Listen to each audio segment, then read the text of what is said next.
చిన్నప్పుడు మా అమ్మ నన్ను మా చెల్లిని పక్కన పడుకోబెట్టి కొన్ని కథలు చెప్పేది. అందులో నాకు బాగా గుర్తుండిపోయిన కథ ఏంటంటే, ఒకరోజు కైలాసంలో అంట అమ్మవారు అయ్యవారి దగ్గరికి వెళ్ళి, ఏమండి నేను విహారయాత్రకు వెళ్దాం అనుకుంటున్నాను స్నేహితులతో, నేను కొంచెం నగలు ఐశ్వర్యం కావాలి నాకంటే, అవునా అమ్మా అని పక్క నుంచి తీసి ఒక పిడికెడు విభూతి చేతులు పెట్టాయండి.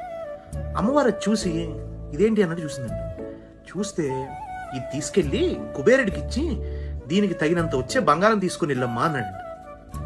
అంటే సరే అని చెప్పి అమ్మవారు అలా మేమాంసతో వెళ్ళి మన కుబేరుడు గారికి ఇచ్చిందంట. ఇస్తే కుబేరుడు ఆ విభూతి తీసుకెళ్ళి ఒక త్రాసులో వేసి తన దగ్గర ఉన్న ఐశ్వర్యం మొత్తం అందులో పెట్టినా సరే ఆ త్రాసు ఇంచు కూడా కదలేదు.